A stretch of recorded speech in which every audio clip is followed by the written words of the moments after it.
Welcome to the Level Up Life podcast. I'm your host, Scottie Hobbs, and welcome to this episode. Today is going to be a special day as I converse with a couple of my best friends. Today, we are going to have a conversation with Mike and Jenn Greenberg. They've been married for 25 years. They have one child and run multiple businesses, both separate and together. They have traveled the world while building an amazing lifestyle. They have gone from nearly divorced to thriving in marriage and have become some of my very dearest friends. Mike and Jenn, welcome to the show. What's up, everybody? I'm super excited about this episode. I have today two of my very best friends, Mike and Jenn Greenberg. I absolutely love this couple. One thing that I love about Mike is he's somebody, and my wife talks about this all the time. If you have something that you need, us as friends, if we text or call Mike, like he will get to us and he will help us out. He's just that great friend that you can always count on. One thing I really love about Jenn is just her consistency in everything that she does. Like she's someone that you can always count on to show up and be consistent and to work together with as a business partner. So with that being said, I'm excited to have you guys here. Just to get started out, Mike and Jenn, tell us a little bit about who you guys are. Like what do you guys do and who are you guys? Yeah, so if you want to go first, or if you want to look at me, I guess I'll You do go the first. I guess I'll do the Tennessee male thing and speak for both of us. So anyways, my name's Mike, like Scottie said. Jenn, been together for 25 years. Been a while. It's been a lot of fun. We have multiple businesses together. We've worked together for years. It's what we focus on. She's typically somebody that if no matter what job I'm doing, I'll bring her with me. Vice versa. We work very well together. And it's just hard to find people that you can have your same work ethic. So current projects, we have a tour company here in Gatlinburg, Tennessee.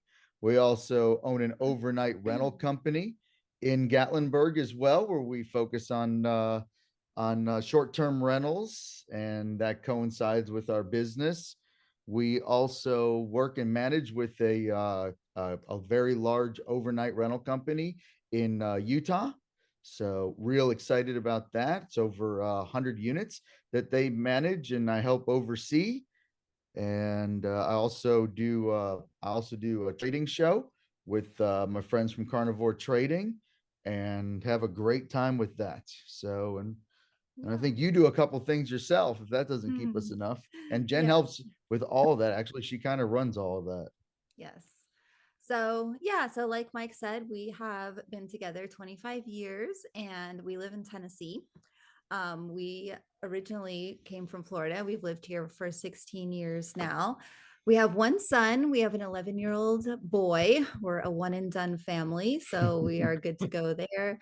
And we have two gigantic dogs. We're definitely big dog people. Absolutely. So, but I also, in addition to everything Mike said, I also have a health and fitness business that I do. That is kind of how Scottie and I got connected in the first place.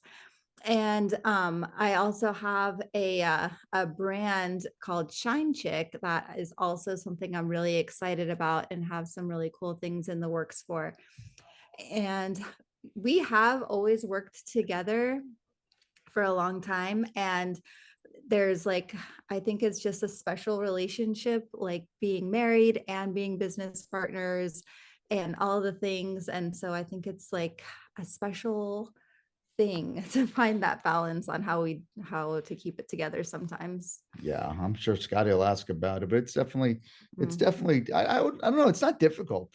I think that's probably the weird thing. You think it's difficult? I mean, it just is what it is. Yeah. I guess it just is what it is, you know? Yeah. You think that people over in third world countries, you're like, it's got to be difficult to live like that, but to them, it's normal. Yeah. So I guess that's how it relate us. Is It's the normal for you guys. Yeah. Even It's as I the was listening to all the normal. projects, I was like, man, you guys have a lot on your plate, a lot of things that you're working on.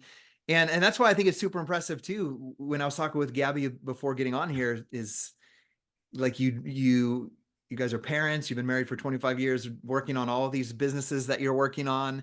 And then Gabby was just complimenting basically you, Mike, in that aspect of like, if I ever need help with something, like I get a hold of Mike and he helps me. And sometimes they're pretty big problems too. So Yeah, she never calls me with the easy ones, but she gives you the hard ones.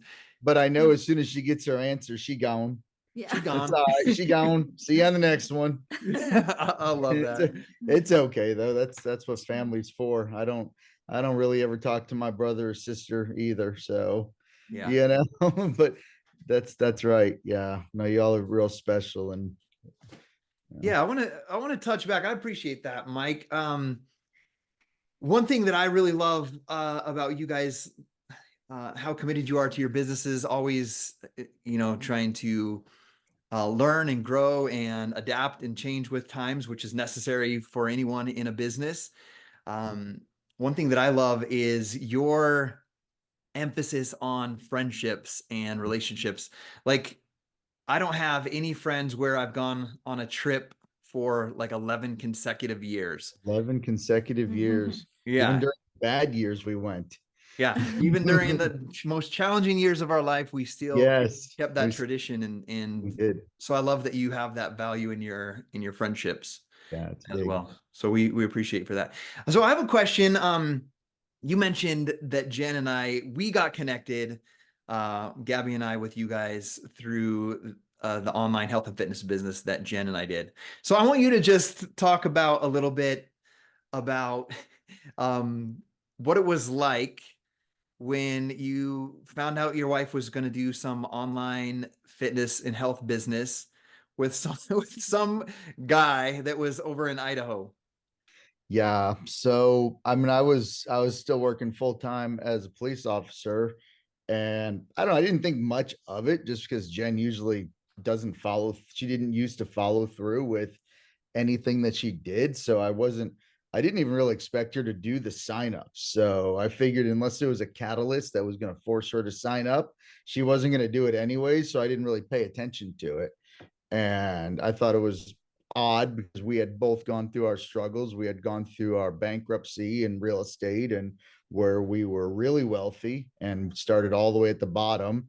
And the thought of doing something again just didn't make much sense to me because we were fine.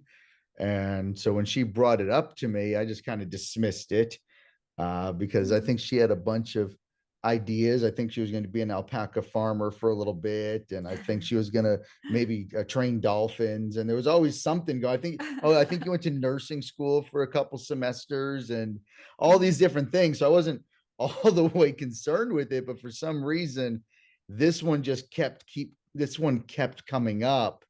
And then finally, of course, the way to my heart is through possible income potential.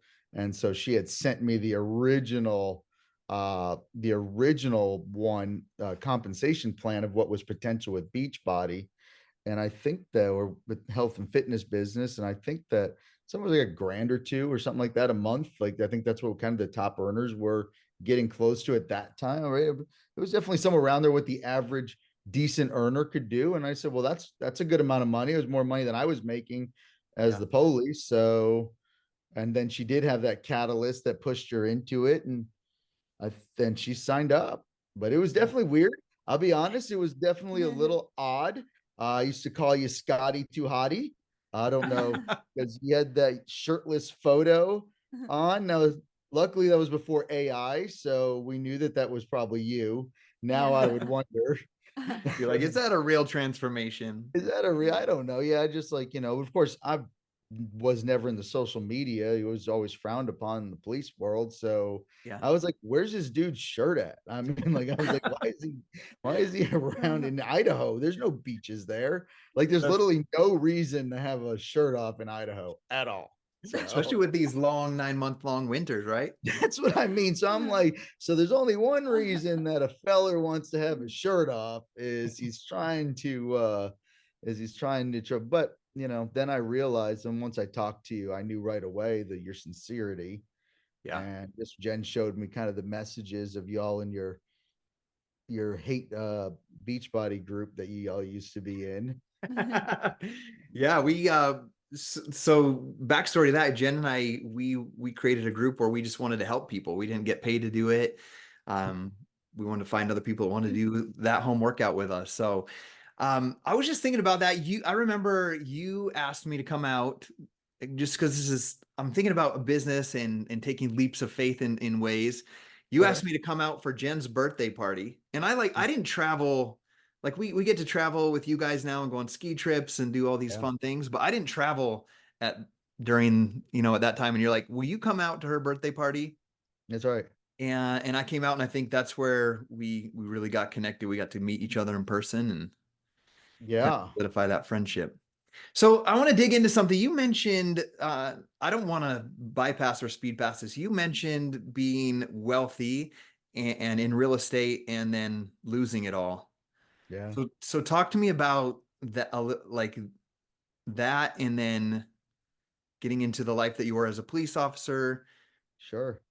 and then Yeah, starting over so again. Because I hear that story from time to time where someone has it and then loses it, and then can work their way back. I grew up in an entrepreneurial family. My father's in the wholesale car business, still is to this day. He's one of the last of his breeds. And so I was raised in that mentality of just going out and hustling for money and actually going out and working for money and trying to find an angle and to exploit someone and to exploit my skills to match somebody's needs and make a connection, which Yeah. I always found much more uh I always found that a lot better. So then, I got into real estate. Then, of course, that led me into venture capitalism in real estate. And I had a big, huge investing group that I went with. And it just kept going and going. This is about what, 2001, 2002, up until about '07 when the market crashed and kind of crashed for us a little earlier in Miami, where we were living at the time, before it hit kind of the rest of the world, just because we were so overly inflated down there in Miami. It got to the point where we were actually making extra money by just refinancing our homes. That's how fast they were going up, that we would just refinance them and get an extra 10, 20% and just keep doing that every few months to kind of shake that piggy bank. And because it didn't matter, because the house was raising in value, so who cared? We weren't really going after the value for the loan. We were just basically getting paid up front and keeping the asset. That's Yeah. really all we were doing. However, when the hammer dropped, obviously you're left with the mountain of debt and homes that you cannot sell. And this was before any of the Save Our Home amendments. That all came '08, '09. That all came afterwards. Okay. So when we called to try to make arrangements with the banks, they laughed because they just thought it was going to be something temporary and they wanted the houses. So I Mm-hmm. think when they sold our home that we owed about $1 million on, and back in '07, that was probably real money. So, Yeah. and so they no, we'll take in, I think what about '09, I think they sold that house for $250,000. And but we had offered to pay, but they weren't having it. So we lost everything. We lost everything there, but we had kind of planned for it.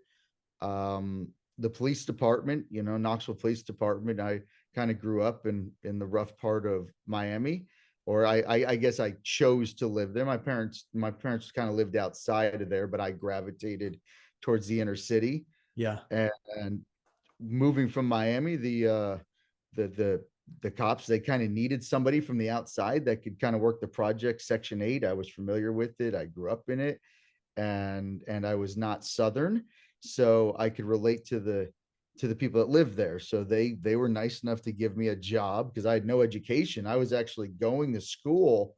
I was going to school for business, and my economics professor, 101, just a hippie guy, long white hair, just this hippie guy, but he knew numbers. And we just got into talking, and just I said, I don't get it based on what you're saying. What am I doing here? It sounds like I can make more money going out there and just getting a license and going. He's like, oh, absolutely. That's exactly what you could do. And I got up and I left. And I left school, and I got in the real estate. I was in it within probably 60 to 90 days Wow. because I just believed in, I'm an opportunist. And the guy said, the opportunity is here. And he was 100% right. So the difference was I just leveraged myself along with the opportunity. So as it grew, so did our, expenditures. They grew right along with it. So I didn't allow it to grow faster than I was. I was always of the mindset that if I keep encumbering more, it'll cause me to work more because I have to, right? Because I'm a type of person that does everything out of need. I don't do anything out of want. I have to need something. So need for friendship, need for whatever. So when I did that need, it motivated me, and I would have done it forever until the bottom fell. And then it was just people weren't bringing cash down and throwing them on the hoods of cars and giving sellers 10 grand in cash to look at their offer. And it just got boring after that. People wanted to know the sizes of closets and all kinds, because it became a buyer's market. And I'm like, this is not what I signed. I signed up for speed and fast and let's go. Yeah. Let's go. And it got real boring. They wanted measuring tapes. I'm like, I don't know. What are you asking me for? Because used to be you call for a house, you say, this is the house. Do you want it? Let's go get it. Yeah. And I was like, well, let's look at 10 today and 10 tomorrow. I was like, not for me, guys. Yeah. And Not your style. Yeah. So that's how we got to Knoxville. There was one house, the one that you went to when you met with us. Mhm. They were the only ones, shout out to Chase. They were the only ones that agreed to amend the mortgage.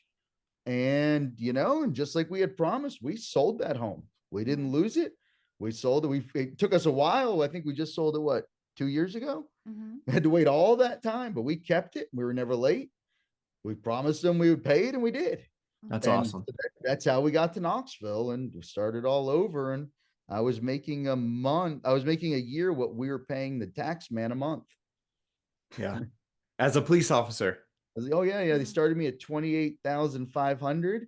And I think my average commission month was just about 30 to 40,000 a month in commissions. Yeah. It's a big difference. It's a big difference. Yeah. So thanks for sharing that. I want to ask you guys, No you guys problem. both, so you're running these multiple businesses now. I'm going to ask you guys, what's a common misunderstanding about someone that wants to get into running their own business, do you think? From someone that's an employee to someone that wants to be a business owner, what's a misunderstanding? I think you'd have a real good, because I know this was a little difficult for you. It still is. Yeah. Well, I think probably the biggest thing is like if you want to start a business, it's usually because you're really passionate about something. So you have an idea or you have a product that you've created or whatever it is. And so you're really excited and love that thing. And so when you're making that decision to do a business, you're only thinking about that thing and not all the other like administrative type stuff that goes along with it.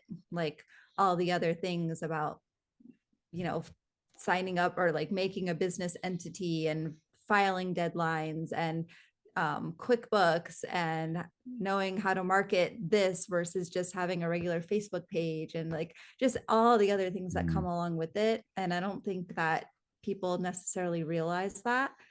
And also I think it's a time issue. Like you're like, oh, I'm so excited to do this business and I don't have to work for the man anymore, like sitting at a desk. And you're like, I'm going to have so much freedom. And then you're like, it's not exactly freedom, like what you picture in your head. Yeah. It's a different kind. Like you have more availability to schedule yourself out instead of like asking your boss for permission. But like that level of discipline is something that nobody really talks about. Yeah. I think that's an interesting topic we need to talk about because someone might be excited to leave the man working for the man, the 9 to 5 to work 24/7, right? Well, that's exactly right. That's what it can end up being. No, that's exactly right. We say the same thing about remote work. It's very similar. People that agree to work remote, you're going to find that you're going to probably work a lot more than, because there's no definition besides the one that you give it. And that can be challenging. That's a powerful point. So you have to create some sort of deadline for yourself. Because when you have a 9 to 5 sort of everything for yourself. Yeah. right? Everything. I mean, down to the nuance. You're everything from janitor all the way to CEO, and all the things in between start off with and start and end with you. Yeah. And so you better have that mindset. If you're looking for your daily tasks to be on your table when you come in, I guess you're going to have a pretty easy day, to be honest with you. I mean, you'd be like, well, I guess I'm good for the day. Yeah. Nothing's here, no tasks. Mhm. And I think that's an issue. Yeah. It's interesting to think about it that way because, like, when you start a new job that's like at a company, like the last job that I had, like I was working as a paralegal.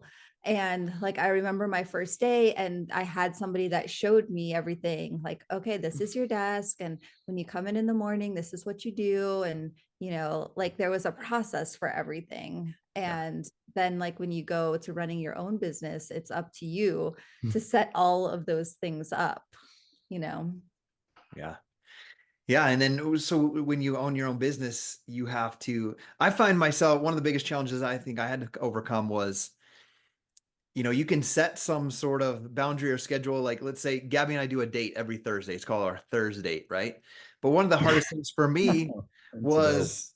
was I would go on the date, but maybe I'm not even picking up my phone, but my Mhm. mind is like, this prospect, the team's got to hit this goal by this deadline. This rental needs this and needs that. And it's like your mind, even though you say you're present, you're sometimes not present. That's a struggle that I see because your mind is thinking about everything and that you might be dealing with. So you guys are running a tour business, you're doing your trading business, rentals, running your online health and fitness business, helping with sales and Yeah. communication with a rental company. So how do you guys find the balance and the structure to be present with each other, to spend time with your son Mikey? Like, how do you find the balance running businesses and being with your family?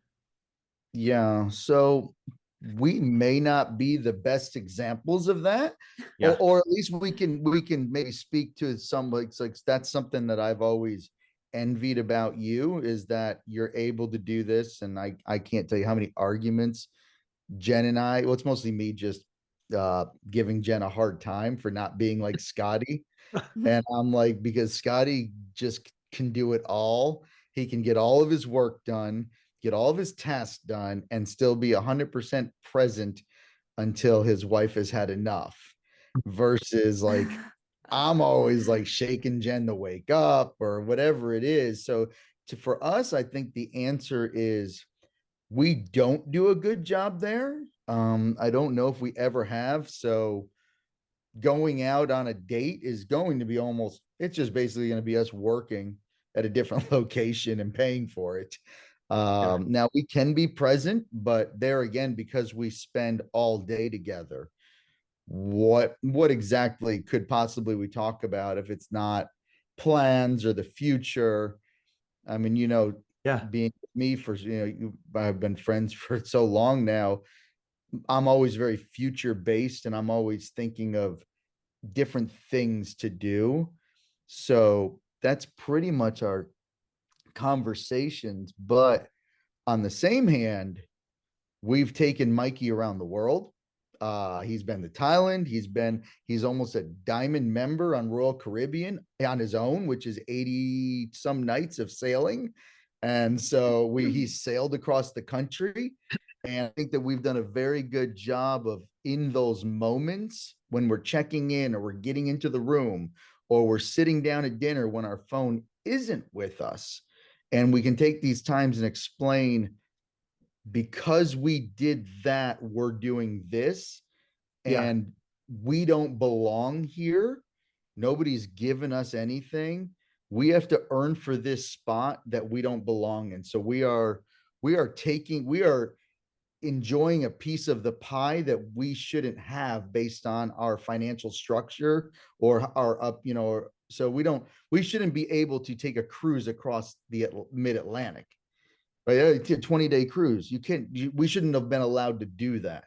So because we have chosen to do that, we do have to make concessions, and that is working during the time, but making sure that we know we've got a choice. We Yeah. can stay home and schedule the yearly vacation. And we've said it, we say, we swear to God, no nights, no weekends, but we're going to schedule 2 weeks vacation a year, whatever an employer would give you. That's what we get. And for some reason, we don't choose to do that. In fact, I think, don't you and me have to choose? Aren't we getting ready to do something with the boys? Yeah. Yeah. I mean, I don't know when it is, but I'm in. And so, Yeah. I'm in. Let's go.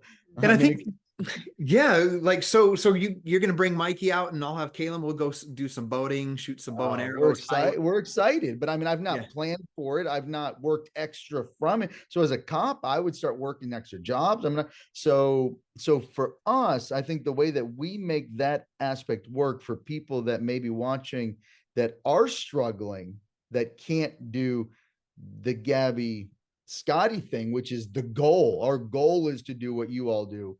But if you can't feasibly do it, make sure that you're constantly bringing up why you're doing what you're doing. It's just like Beachbody, your why. So this is our why to be on this boat. If our why changes, let's change our what we're doing, Yeah. right? Because we make plenty of money. We could sell this house right now and live completely debt free somewhere, and Jen could ride Beachbody into the sunset for the rest of her life, Yeah.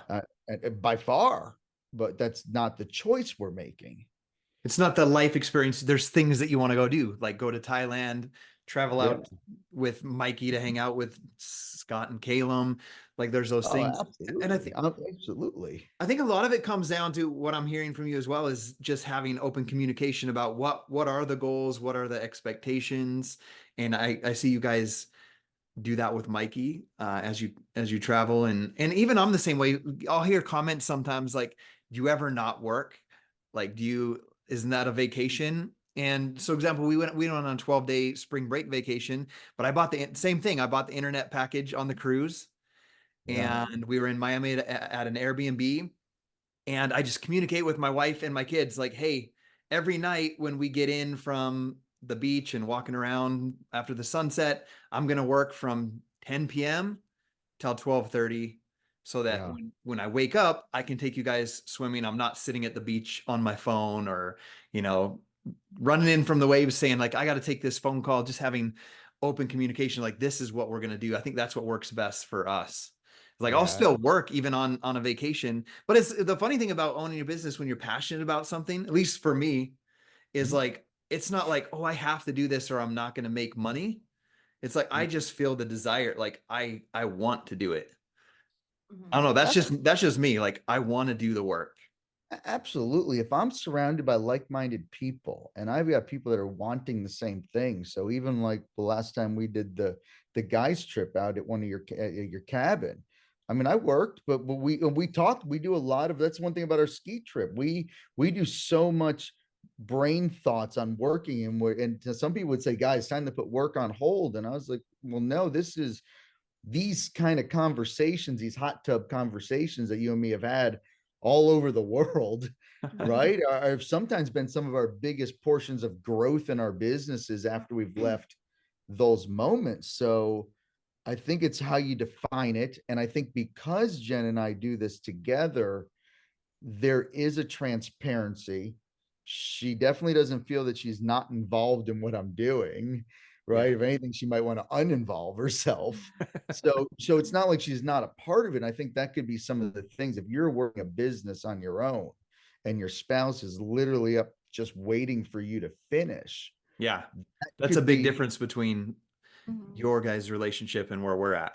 And when Mikey runs the tours, he does the tours, and they tip, and the people, they tip him, and he works. And Mikey has his own stock account in Fidelity, and he's up 35% for the year, and That's he picks awesome. the stocks. I might pick a couple too to help hedge, but I help him, and I show him the things that we're doing, and I'm teaching him, this is what we can impart on you. This is the work ethic, and I'm hoping that he gets it.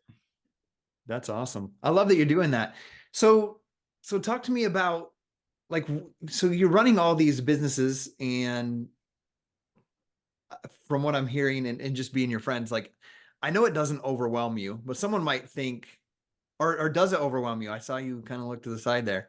How do you manage it all? Like, Some tasks are harder than others. So there's certain things. So I could work one business and not even think about it. So for example, our tour company is just works. It's just amazing. And my vacation rental business over here, it just works. There's just, knock on wood, it just runs. And it's just yeah. because I'm the only one. That's the other thing, is I'm the only one involved in it. I don't have to wait for anybody, right? It's just, they're my decisions, they're our decisions. And the people that sign with me, they trust me. They know me. They're like, you know what? This guy is going to treat this like his own. Mhm. And so those work very smoothly. And there's other things that are just a little bit more challenging, and that's fine. But those can be, a little bit encumbersome, but you still believe that there's an outcome, and you believe that you're doing it for a reason. And so, overwhelmed wise, no, because even when I get off this, I'm actually building a loft out into the garage where Jen's supposed to be helping me. I got 6x6 posts that are 12 foot tall, and she's just all got stuff to do. But I, I, it doesn't I'm not overwhelmed until I think that the people that I'm working with don't have the same vision for growth, if as I do. That's the only Okay. time I really, Mhm. is if I lose hope, then I get overwhelmed. But if Okay. you and me, we're in the stuff together, and we've gone through thick stuff together, as long as there's some degree of hope, I'm in, Yeah. right? And that's just it. I'm in. I think hope's a huge thing. I was having a conversation with someone the other day, and we were talking about some big goals I wanted to go for, and I was like, it's not for, I think back when I was younger, I wanted some accolades, like, look at me, look what I did, stemming from my youth. Like, I wanted to be a pro baseball player, and the reason was I wanted to be on TV and people be like, I want to be like that guy. Like, I wanted that as when I was younger. But as I was having this conversation about some new big goals I wanted to push for in my businesses, I was like, I really just want that feeling when you have other people around you who are working as hard as you are, and they're full of hope for something better. Like, they're just excited about being able to take their family on vacations or to retire their spouse from their job. Like, I made that decision. I wanted to push for those goals because I want that feeling. I don't want to, like, be recognized, like, achieved XYZ or look at that. Like, I want to wake up and feel that because I know other people are feeling that hope. So I feel you on that. So I have a question for you. You both are extremely driven, like running all those businesses. Self-motivated would be the word, I think. So what do you feel is, like, what do you contribute your success to? And I want both of you to answer this. Like, what do you contribute your success to? I'll let you know. Where did I'll that let stem you from? Hmm. Well, we are definitely faith-based people. So um, we always kind of make sure that we keep our faith like at the center of a lot of the decisions that we make. And that definitely like keeps us grounded in the things that are important to us. But also, I guess from the time that we started together as a couple, we were like kind of never meant to be successful because according to the world, like we got married very young. And so just kind of destined to fail. Like I was 15 when we met.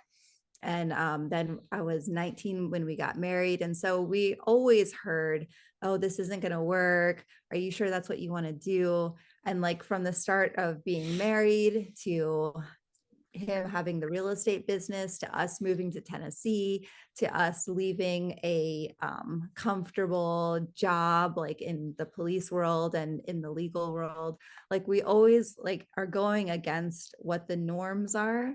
And I think that is kind of like what has like brought us together to be such a close couple and such a strong couple. And I would never have like really defined myself as a driven Yeah. person. Well, but I guess I was more so like in a scholastic way. I would always wanted to be the straight A student, the 4.0 student, and all of that.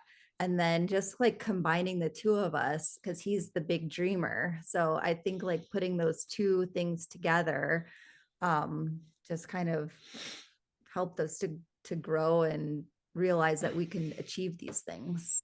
Yeah. Yeah. And I think for me, I've always been a creator. I think that might be the best thing. Like we always talk about content, and I love creating things. And for me, I love creating business. And that's when I think I have the best success, is when something's being created and then watching the skyline get built. I think that if it ever were to get stagnant, that's usually when I leave. It just doesn't work for me any longer. Because so that's my drive, is to always be doing something, so that if someone says, wow, you did all this, when we look back in our year, especially when it comes to tax time, and we're looking at the things we did, and they were like, this was all in 1 year. Yeah. And we move, and I think you've even made comments a bunch of times. You're like, ew, that's going to be like over the course of 6 quarters. And I was like, well, I'm categorizing it for next month. You know what I mean? And it's like, we're going to get all that done, because while we're doing this, I'm going to be thinking of something else. And it can be a little overwhelming, especially for people that aren't the same way as me, is because I will, if you say, hey, Mike, I've got this idea of a business, I'll probably have the whole plan worked out by next week, and I'm going to expect a hammer in our hands, Yeah. and so that's, I think, a huge drive for me, is I want to create something. I want someone to be able to enjoy something that I did, which is why I've always been the one that's chosen the cabins, or why I've done these things, because I want to sit down at the end of the day and watch everyone, because I'm not really a social person. I'm really not. That I don't Yeah. really take kindly to new people or whatever. But but at the end of it, I like my tribe, and that's it. But I love hosting massive gatherings. I love it. Right. Like Yeah. the times you said, hey, do this for my team. And I'm like, okay, I'm in. And you But plan it and put it together and I just like to sit and watch it. I just said, when the time comes, I'll be the guy running back and forth to make sure that it's all going off good. And I don't want any help. I want to watch people enjoy it. So I think it's the desire to watch people enjoy something I created. I love that. Where do you think that stemmed from in your life? You didn't know you were Well, coming to therapy. well, that's okay. So my father would always, because it was so difficult to make money in the car business, because every person was doing it. So my father would buy the less desirable vehicles, the things that have had some damage on it, and there's things that may have, like, I remember there was a huge flood in Texas back in the mid 90s, and that was some of our best times, is because he would get these, and just we'd rip out the seats and the carpets and all the things that people wouldn't do. And then we would kind of re-put this stuff together that just took our time. And then we would go sell that exact same car and just get what it was worth, or maybe even a little bit less than what it was worth. But we took something that nobody wanted to do in the first place. So, Yeah. like, remember when Mary Kay was real big? My father did amazing buying Mary Kay cars, because it's a proprietary color. You sign an affidavit that you will change the color. You're not allowed to drive the car with that color. They, Mm. they make the dealers, so nobody wanted to touch it, because these are like Cadillacs and things, right? And like nobody wants to have a paint. My dad's like, I'll take it. And so it was a lot of work. And then my mother is a culinary artist, where she makes huge things out of like fondant and creams, and our wedding cake had a river running through it. Wow. And so I think that's kind of, Got that creativity from your parents. and they're nonstop. My mother can turn any 40-hour week-hour job into a 200-hour a week job without even being that, right? I mean, it's like, what are you still doing here? I mean, so I get, Yeah. that's why my biggest problem is when to turn it off. Is Okay. I get that with a lot of people that I work with, even when, when I'm in Vegas working with the trading guys, and they're like, we've had enough. We're done. We've been at this since 7 a.m. And I'm like, no, it's midnight and I'm still going. Let's keep creating. Let's keep Yeah. going. That's Keep that's going. cool. So talk to me about your tour business a little bit. You guys are like one of the number one rated on TripAdvisor. Is that right? Are you guys We're rated number up there one. pretty good? Yeah, the number one nightlife. Yeah, we're Yeah. still number Okay. one nightlife. Yeah. So So so what? I've been to a couple of these retreats that you host in the Smoky Okay. Mountains. You'd bring a bunch of people from Jenn's business, host a big retreat, and I've experienced those where you sit back and everything's just run smoothly and everything's there. So I've always appreciated those. But I remember one time you guys took us on a moonshine tour, like toured us through there, and we got to experience that. How did you, because someone out there might be listening to this, like, I want to start some kind of business that I'm passionate about. How did that business start? What did it look like in the beginning, the first year? How did that idea come about? Yeah, so it's we every I think this was before all the rules and regulations were out. It was just like they would always do the free tastings up there in Gatlinburg, and there was no cost for it, and all these, and the guys that were given these samples, they were showman type of people, and they were always just, making jokes, and it was a lot of fun, and they They're really, like entertainers. yeah, they're Yeah. entertainers. And so that was what Jen and I used to do on our date nights, is we would drive up to Gatlinburg and we would do this walk of moonshine thing, and you're only allowed to taste a night. So we would invert our shirts and we would just bring a change of clothes and we would just do this walk of these tastings, and we would just have a blast. And then I think, and then when people were coming up like you, that's what we would show everybody. And we'd take people and we'd show them this thing, and nobody kind of knew how to do this, and like we did. So then I think some people just started saying, you all need that, some cabin people, they're like, what do adults do around here? And so long story, but I'm actually proving how businesses get made. So then they go, okay, well, how did you do this? Well, where do you go? So we take these people, these strangers, and then they paid for our dinners or whatever. And then that's where it kind of comes about. We should do this for a living, or do this as a side hustle, right? Nothing's ever for a living. I don't know. I can't, right? Who says you have to have 7 streams of income? Who's that? Is that John Maxwell? I always, yeah. So either way, I always revert back to John Maxwell says everything. So, but so it's just another stream of income potential. We got to go here anyways, so why not be paid to do it? And so that's kind of how that came about. We became an expert in it unbeknowingly, right? And then we saw a market for it because people would come from around the country and didn't know what they were looking for, and we just put the two together. And I think also because we are huge traveled people, or we're well traveled, however you would say that, we probably had more experience in giving an experience to Okay. others.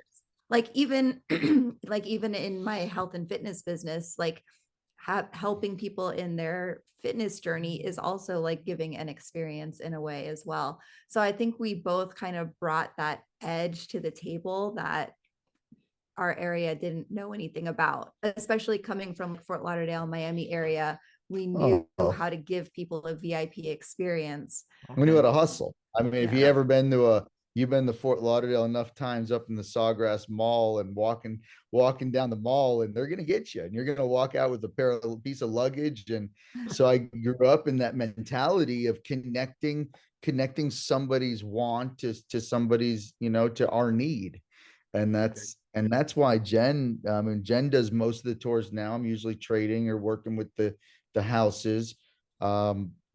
She's always a 5-star experience. And when you're so good and passionate about something, we get people that do our tours 4, 5, 6 times.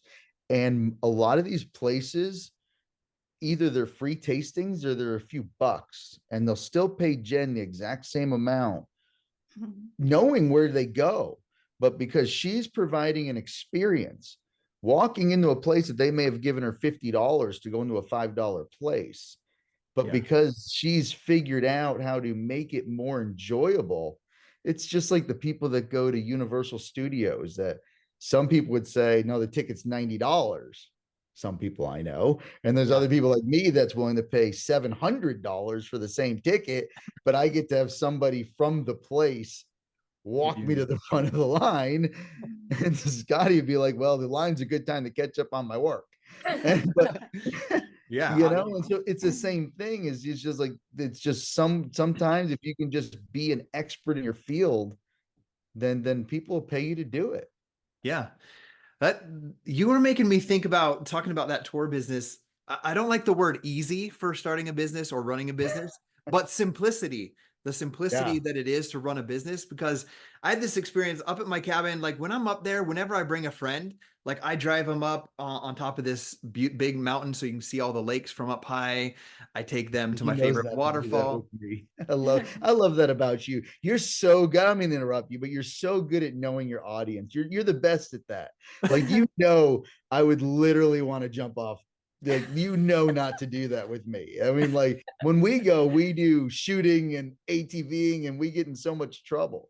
That's Like right. it sounded horrible. But anyways, go on with your story. But I Yeah, love that. but it's like I I had this experience one time. I just went to my favorite Mexican food cafe that's by the river, and there was these kids that worked there, and they were from Turkey, from another country, and they were working there from for the summer. And we started this conversation. I was like, man, how do you like Island Park? And they're like, oh, it's so awesome. The people are fun up here. And I was like, what have you gone and done? And they're like, well, when we're not working, we go out on the picnic tables and put our feet in the water. And I'm like, that's all you've done here?